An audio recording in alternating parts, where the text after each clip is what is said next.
Hello class ninth बच्चों, हम जयशंकर प्रसाद जी द्वारा रचित कामायनी के निर्वेद सर्ग से पुनर्मिलन नामक पाठ पढ़ रहे हैं। श्रद्धा रुकी, कुमार श्रांत था, मिलता है विश्राम यही। चली इड़ा के साथ जहाँ पर, वही शिखा प्रज्वलित रही। सहसा धधकी वेदी ज्वाला, मंडप आलोकित करती। कामायनी देख पाई, कुछ पहुँची उस तक डग भरती। श्रद्धा रुकी, कुमार श्रांत था, श्रांत मतलब थका हुआ। मिलता है विश्राम, वही विश्राम यानी आराम। चली इड़ा के साथ जगह पर, वही शिखा यानी अग्नि की ज्वाला, वही मतलब अग्नि ज्वाला प्रज्वलित रही मतलब जल रही थी। सहसा धधकी वेदी, सहसा मतलब एकाएक या अचानक। वेदी ज्वाला यानी यज्ञ की ज्वाला। मंडप आलोकित करती, आलोकित मतलब प्रकाशित करती। कामायनी देख पाई, कुछ पहुँची उस तक डग। श्रद्धा रुकी, कुमार श्रांत था। इन काव्य पंक्तियों में यह बताया गया है कि घायल मनु जो है यज्ञ वेदी के पास लेटे हुए थे और श्रद्धा वहाँ इड़ा के साथ जा पहुँची।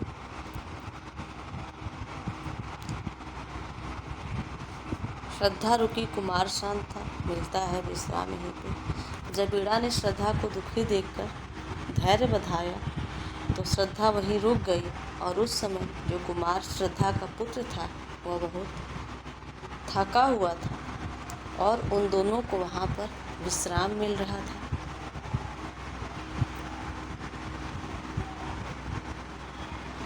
इसके बाद श्रद्धा इड़ा के साथ उस स्थान पर पहुंची जहाँ पर यज्ञ वेदी में अग्नि की ज्वाला जल रही थी।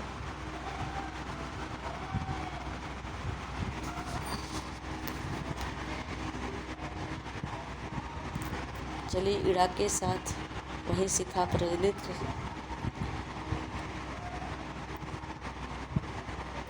सहसा धधकी वेदी ज्वाला, अचानक ही वेदी में से अग्नि की ज्वाला धधक कर जलने लगी और मंडप आलोकित करती, जिससे वेदी की मंडप प्रकाशित हो गया। कामायनी देख पाई, कुछ पहुँची उस तक डग भरती। तभी उस प्रकाश में श्रद्धा ने कुछ देखा और उसके पास पहुँची उस तक डग भरती और उसके पास तेजी से चलकर पहुँची। डग भरना यानी चलना। श्रद्धा रुकी, कुमार शांत था। जब इड़ा श्रद्धा को दुखी देखकर उन्हें धैर्य बधाती तो श्रद्धा वहीं रुक गई और उसका पुत्र जो था वह बहुत थका हुआ था और वहाँ पर उन दोनों को विश्राम मिल रहा था। इसके बाद श्रद्धा जो है इड़ा के साथ उस जगह पर पहुँची जहाँ पर यज्ञ वेदी में अग्नि जल रही थी और एकाएक ही वेदी में अग्नि की ज्वाला धधक कर जलने लगी और जिससे वेदी की मंडप प्रकाशित हो गई और कामायनी देख पाई, कामायनी श्रद्धा के लिए। तभी उस प्रकाश में श्रद्धा ने कुछ देखा और पहुँची उस तक डग भरती और उसके पास तेजी से चलकर पहुँच गई।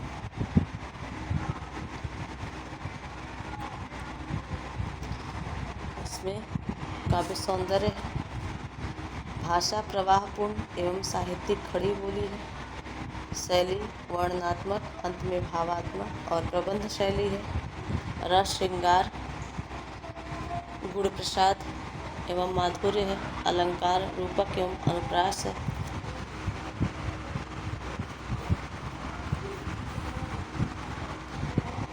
शब्द शक्ति अभिधा और व्यंजना है।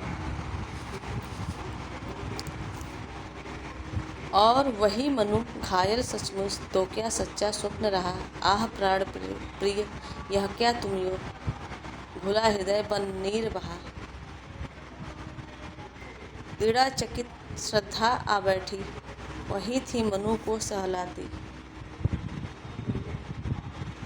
अनूले पंसा मधुर स्पर्श था, व्यथा भला क्यों रह जाती। और वही मनु घायल सचमुच,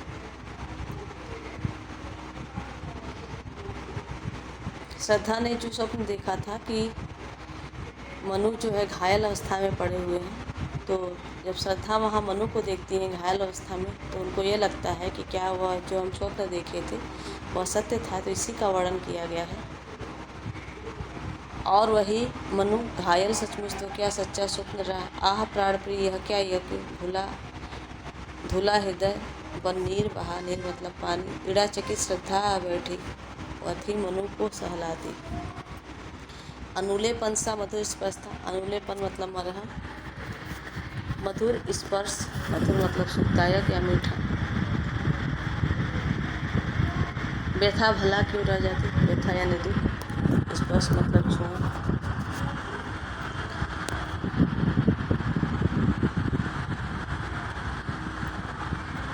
और कभी कह रहे हैं कि और वही घायल सचमुच, तो क्या सच्चा स्वप्न रहा। यज्ञ वेदी की धधकती हुई ज्वाला के प्रकाश में श्रद्धा ने देखा कि वहाँ पे सचमुच घायल मनु पड़े हुए थे। तो क्या सच्चा स्वप्न रहा। तो वह सोचने लगी कि अब मेरा स्वप्न जो है सत्य निकला, क्योंकि उसने स्वप्न में घायल अवस्था में ही मनु को देखा था। आह प्राण प्रिय यह क्या, तुम यूं धुला हृदय बन नीर बहा। और श्रद्धा जो है वेदनापूर्ण शब्दों में कह उठी कि अरे प्रिय यह तुम्हें क्या हो गया, तुम इस प्रकार घायल होकर पड़े हुए। धुला हृदय बन नीर बहा, वह रोने लगी और लगता था कि उसका हृदय पिघल कर आँखों में आंसुओं के रूप में बह रहा है। इड़ा चकित थी, श्रद्धा आ बैठी। यह दृश्य देखकर इड़ा आश्चर्य में पड़ गई और श्रद्धा मनु के पास आकर बैठ गई। इड़ा आश्चर्यचकित हो गई श्रद्धा को रोते हुए देखकर, और श्रद्धा जो है मनु के पास बैठ गई और वह थी मनु को सहलाती, और मनु को अपने हाथों से सहलाने लगी। अनुलेपन सा मधुर स्पर्श था और उसके हाथ का स्पर्श मनु के लिए मरहम के समान था। व्यथा भला क्यों रह जाती, ऐसी स्थिति में घावों का कष्ट भला कैसे रह सकता था। कहने का भाव यह है कि श्रद्धा का प्रेम भरा स्पर्श जो है मनु के संपूर्ण दुखों को दूर कर गया।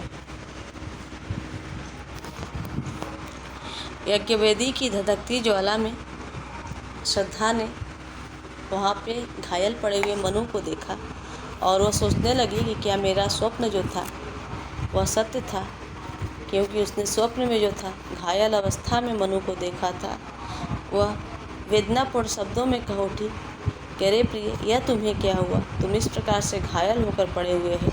वह रोने लगी और लगता था कि उसका हृदय पिघलकर आँखों से आंसुओं के रूप में बह रहा है। और इस दृश्य को देखकर, श्रद्धा को रोता हुआ देखकर इड़ा आश्चर्य में पड़ गई। श्रद्धा जो है मनु के पास आकर बैठ गई और उन्हें हाथ से सहलाने लगी। उसके हाथ का स्पर्श जो है मनु के लिए मरहम के समान था। ऐसी स्थिति में घावों का कष्ट भला कैसे रह सकता था। कहने का भाव यह है कि मनु श्रद्धा का प्रेम भरा स्पर्श जो है मनु के संपूर्ण दुखों को दूर कर दिया। उसके जो दुख थे वो दूर हो गए। इसमें काव्यगत सौंदर्य, श्रद्धा और मनु के मिलन का बड़ा ही हृदय द्रावक वर्णन किया गया है। और प्रिय का प्रेम भरा स्पर्श जो है बड़े बड़े दुखों को दूर कर देता है। इस मनोवैज्ञानिक तथ्य का निरूपण मार्मिक रूप से किया गया है। भाषा साहित्यिक खड़ी बोली है, रस संयोग श्रृंगार है, गुण माधुर्य है, भावात्मक एवं चित्रात्मक शैली है, अलंकार में रूपक और छेकानुप्रास है, शब्द शक्ति व्यंजना है।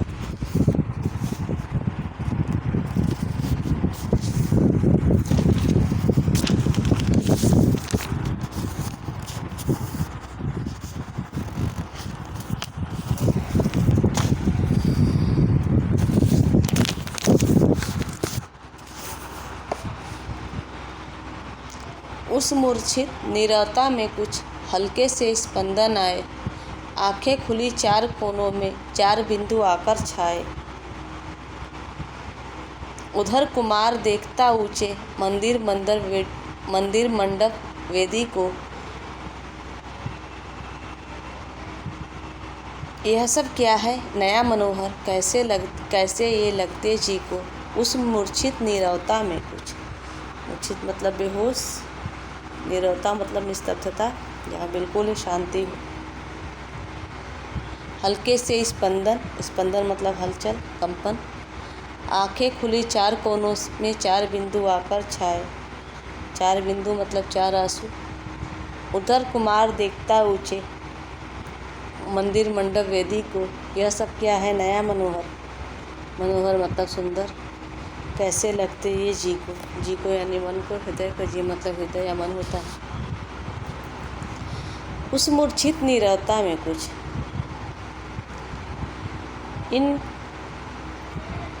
काव्य में श्रद्धा और मनु का भाव विवल मिलन दिखाया गया है। साथ ही जो श्रद्धा का पुत्र है वहाँ का दृश्य नया और मनोहारी लग रहा था उसे, यह भी इस पद्य में बताया गया है।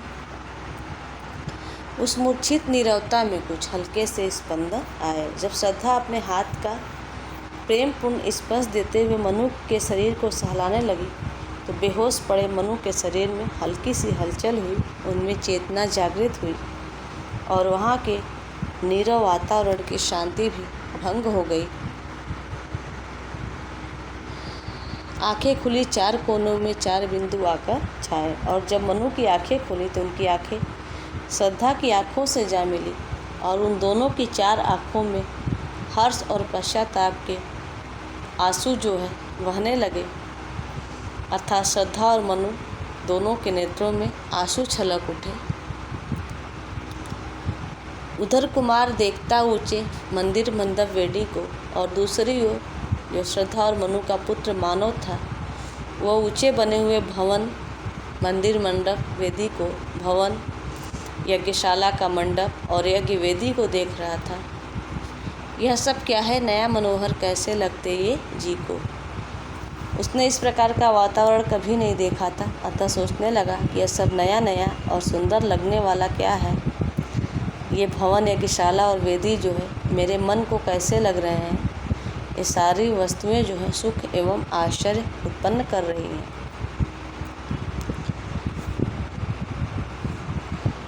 जब श्रद्धा के हाथ का प्रेमपूर्ण स्पर्श जो है मनु को महसूस हुआ तो बेहोश पड़े मनु के शरीर में हल्की सी हलचल हुई और उनमें चेतना जागृत हुई, जो मूर्छित अवस्था से जागृत अवस्था में हो गए, और वहाँ का जो शांत वातावरण था उसकी शांति भी भंग हो गई। और जब मनु की आंखें खुली तो उनकी आंखें जो हैं श्रद्धा की आंखों से जा मिली और उन दोनों की चार आंखों में हर्ष और पश्चाताप के आंसू जो हैं बहने लगे, अर्थात श्रद्धा और मनु दोनों के नेत्रों से आंसू छलक उठे। और दूसरी ओर जो श्रद्धा का पुत्र था वो ऊंचे बने हुए भवन, यज्ञशाला और मंडप और यज्ञ वेदी को देख रहा था। उसने इस प्रकार का वातावरण कभी भी नहीं देखा था, अतः सोचने लगा कि यह सब नया नया और सुंदर लगने वाला क्या है। ये भवन, यज्ञशाला और वेदी जो है मेरे मन को कैसे लग रहे हैं। ये सारी वस्तुएं सुख एवं आश्चर्य उत्पन्न कर रही हैं। माँ ने कहा, अरे आ तू भी, देख पिता है पड़े हुए। पिता आ गया लो यह कहते उसके रोए खड़े हुए। माँ जल दे कुछ प्यासे होंगे, क्या बैठी कर रही यहाँ। मुखर हो गया सोना मंडप, यह सजीवता रही कहाँ। आत्मीयता घुली उस घर में, छोटा सा परिवार बना। छाया एक मधुर स्वर उस पर, श्रद्धा का संगीत बना। माँ ने कहा, अरे आ तू भी, देख पिता है पड़े हुए। पिता आ गया लो यह कहते उसके रोए खड़े हुए। रोए खड़े होना मतलब रोमांचित होना, हर्षित होना।